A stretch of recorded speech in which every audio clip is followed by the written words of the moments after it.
Hello and welcome to Connected, the Nova Economics Club podcast where we connect, or at least try to connect economics with the real world.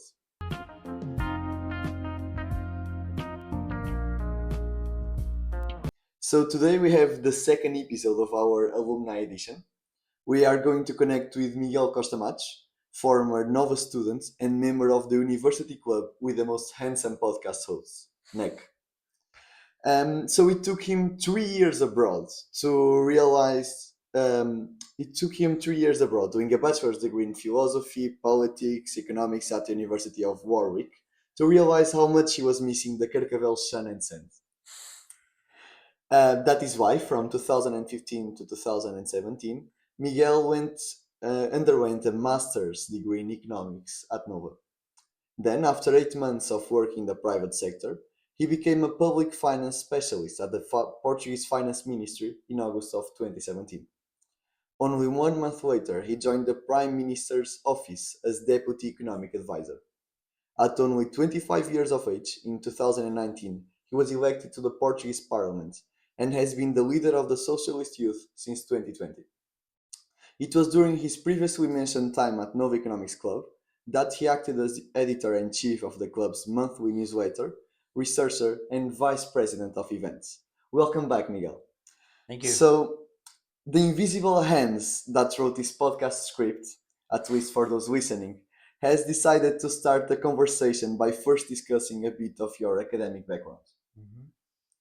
So, as we have just mentioned, you did your bachelor's abroad and then came back to Portugal for your master's.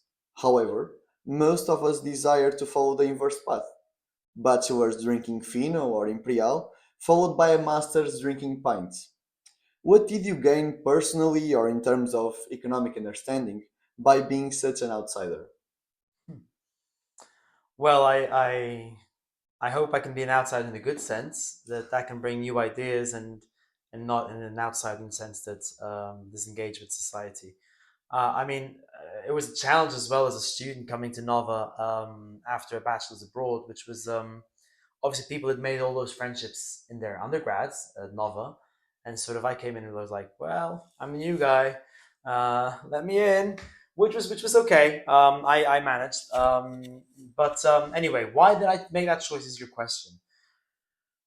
Um, I studied in international school, so kind of the expectation was that I would go abroad. Beyond that, really, I was looking for the interdisciplinary nature of the PPE degree. So the PPE degree, which started in Oxford and then went on to a number of universities, including Warwick, which was a fantastic university, was and is a fantastic university. The nature of it is you start out with the three branches: philosophy, politics, and economics, and then you specialize in two of these branches. And I was keen to do politics and economics. I was a bit curious about philosophy. I did not only the introduction courses of the first year, and then in the second and third year, I did do stuff on political philosophy, on economic philosophy, and on ethics. But sort of I missed out on the ontology and epistemology, the more complicated stuff of the philosophy, or the more abstract things of philosophy. Because really, what I was after was the economics of it, but not the economics in sort of a strict, formal, mathematical sense, in the sense that it's taught these days, but perhaps in the more original uh, study of the science of economics, or the social science of economics. Economics started as political economy in the 19th century. The discipline started being called political economy. And that's because there is no such thing as a free market. There is no such thing as a natural market. Markets were made, as Karl Polanyi, the famous Hungarian economist, said. They were made by laws which set out to establish the rights of private property, to enclosure of common lands, and give people incentives to make things work through the price mechanism and not barter mechanism, to have stable coins. And so the market was created by man.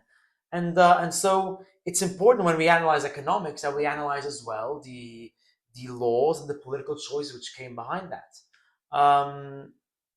And I started studying economics in school around 2008, when the big financial crash came, and sort of that made very clear to me the failures of laissez-faire economics, which had been implemented since the 90s, especially in financial markets, and that led me to really be more critical of economics, how it was taught in universities, and in some sense how it is still taught in universities these days.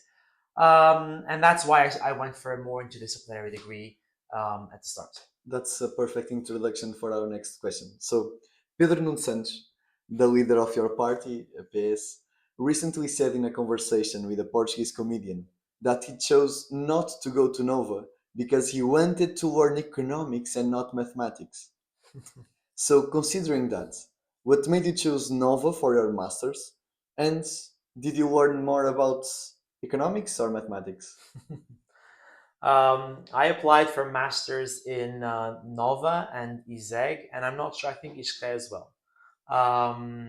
And I got into the economics and public policy masters at ISEG, and I was really considering going to that masters. I also went and got into the I think the monetary and financial economics masters at ISEG, which is very mathematical actually. And ISEG is not that fluffy these days as Pedro Nuno Santos might have portrayed in that comedy show. Um, but I decided I was going to go the samurai route, which is you need to train the side in which you're weakest. It's not that I was weak in mathematics. I was always good at maths. But when I studied at Warwick, my PPE degree, I had a choice between being a Bachelor of Art and being a Bachelor of Science. And the difference was whether you took the more econometrics approach to economics or if you only took the more theory part of economics. And I was reading all these critical stuff about economics. I was like, I don't want to do econometrics. I'm against econometrics. And that was a choice in my second and third year of undergrad. And when I finished, I was like, well, maybe if I want to be an economist, I should do econometrics and I should sort of actually get to know these tools in order to be able to criticize them and use them as well at the same time. And so that was why I sort of said, no, okay, I need to go to the university where I think my ideas and my approach to economics will be more challenged. That will make me grow more than if I go to somewhere where I will feel comfortable. So I wanted to move out of my comfort zone, and that's why I went to Nova, still in the Campolite campus, but the reference to Carcavelos is not far off because I actually lived near Carcavelos at the time, so I was definitely enjoying the Carcavelos vibes. Fair enough. Now, delving a bit into your political activity. Economics and politics are two very interlinked subjects. It was the famous economist John Maynard Keynes' work in economics which led him to participate in a Paris Peace Conference in the aftermath of World War II, to be an economist advisor in the British government, similar to you, and even to write the economic program of the Liberal Party. Mm-hmm. Are you like Keynes, and was it economics that led you to politics, or was it politics that made you interested in economics? Wow, that's a good question. I don't think anybody's asked me that question before, which is rare in these interviews. I think they came out at the same time and for the same reasons. My interest in politics was around 2007. My interest in economics maybe shortly after. But sort of they grew together in the sense that, um, look, politics is about people's livelihoods. And as Abhinay Muthu, the head of the economics department at Warwick, said, you cannot eat happiness. You eat cake or bread. So you need money to buy stuff. And so if you want to do politics, you cannot ignore the material underlining of every political issue. And so I think you really need to understand the markets and how the economy works in order to be a good politician. Um, and um, and I think you need to understand politics as well to be a good economist because there's a lot of political stuff and ideas behind economic theory and economic policy. That leads to our next question. So, often economists in academia make policy recommendations without having to worry about the public opinion. That is not the case with politicians. They are forced by the rules of the democratic game to evaluate how many votes are gained and lost with each given policy. Thus, one could even suggest policies implemented may lack in technical terms in favor of their feasibility given the political constraints. So, how do you look at this trade off between technicality and feasibility in public policy? And how often is one sacrificed for the other? Now that's a philosophical question. Ah, I mean, look, Plato and Aristotle believed that there existed such a thing as philosopher kings, as a world of forms where there was such a thing as an absolute and correct knowledge, and some people had access to it and the others didn't. And that's why democracy was kind of dangerous because if you had to give in to public opinion, then you'd be more estranged, be more far away from what was the right and correct ideas. I don't really buy that. I think that we don't know what is right and what is wrong. We have our own convictions. I mean, I'm convinced of what I think is right, but I can't be sure of it, you know? And that's why I believe in democracy. I believe that the exchange of ideas allows us to understand through reason, of course, through emotion as well, but also through reason, why some ideas are better than others, to exchange these arguments and to persuade people. I mean, in my experience in politics, most of our work isn't opportunistic. We aren't here, measuring that each policy will gain us more votes or fewer votes. Most of what we do is we have this conviction that this is what will be necessary to make our country more prosperous and fairer and more sustainable, whatever kind of public policy objective you have. And what we discuss is what is the best policy to achieve that. And we believe that people will vote for what people think is right in terms of achieving that public policy objective, not because of what is more transactional or more retail, that appeals more to their specific corporative so you never interests. feel during your work as a member of the parliament that when doing politics you sacrifice their technicality for what people might think about the policy? No, I don't think. Yeah. Sometimes Especially we when perhaps when you have to coordinate with other parties, with yeah. other deputies. So I think that sometimes some ideas, which are good ideas, might be inconvenient or too expensive or impractical to pass, or that there is not a political majority to pass them. Be that within my own party or be that with other parties. I think that exists for sure. And you go through what we call in economics a second best. Second best exists all the time, and sometimes third best and fourth best.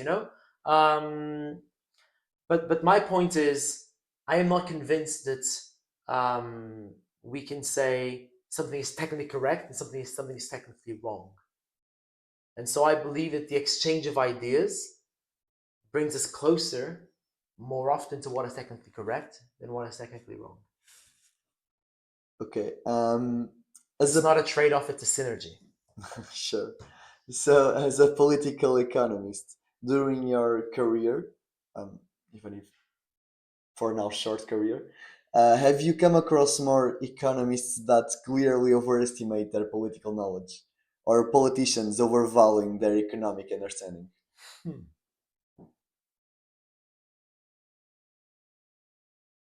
Neither.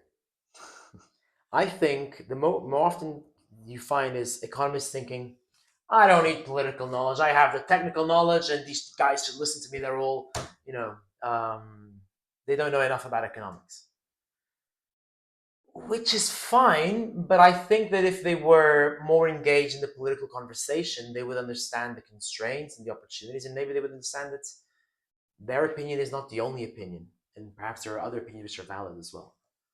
And in terms of politicians, I think more often than not, what they do is they're like, oh, I don't want to know about economics because that's so complicated.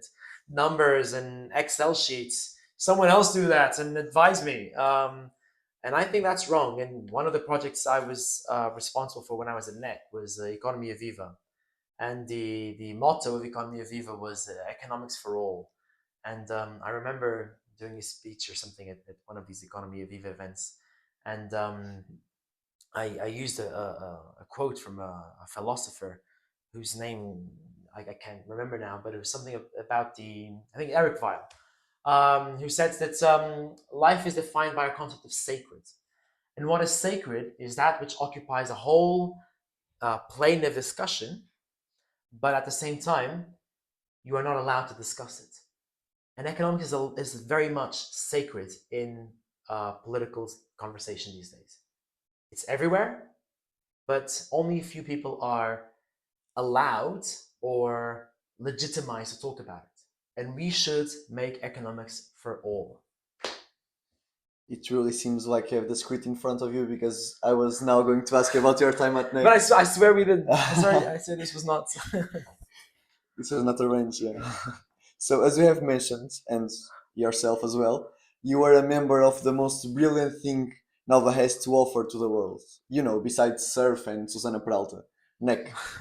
And so, what do you regret the most, and what are you most proud of doing in the club, besides Economia Viva? Besides Economy Viva, I think our newsletter was amazing. We had this magazine which did book recommendations and had articles discussing economics, and people actually read it and then participated in the conversations. And so that was really cool. That was really cool. What do I most regret?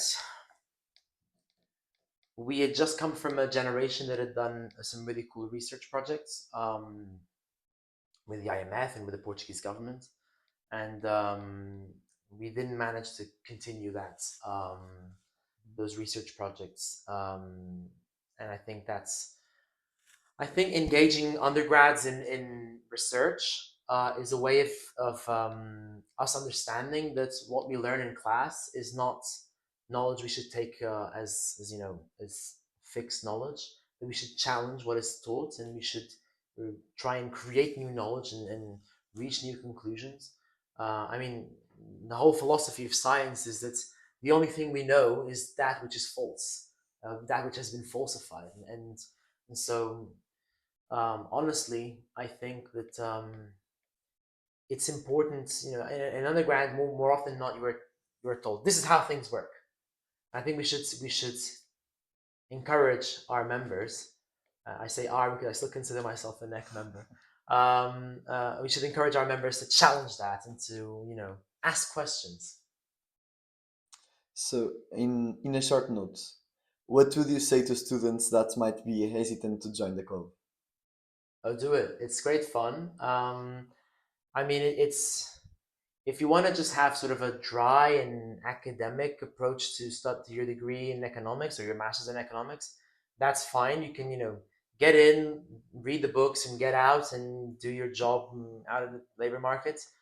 But if you want to have fun while studying economics, if you want to, grapple with the issues, try and understand how they're implemented and applied in real life, if you want to try and, make your relationship with economics be something that's impactful, that reaches out beyond Nova, then NEC is the best way to do it.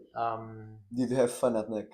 Yeah, I did great fun, and I still have many friends from my time back at NEC, and every time I get the chance to do something related to NEC, I never say no because I it's one of the happiest memories I have from my time in Nova.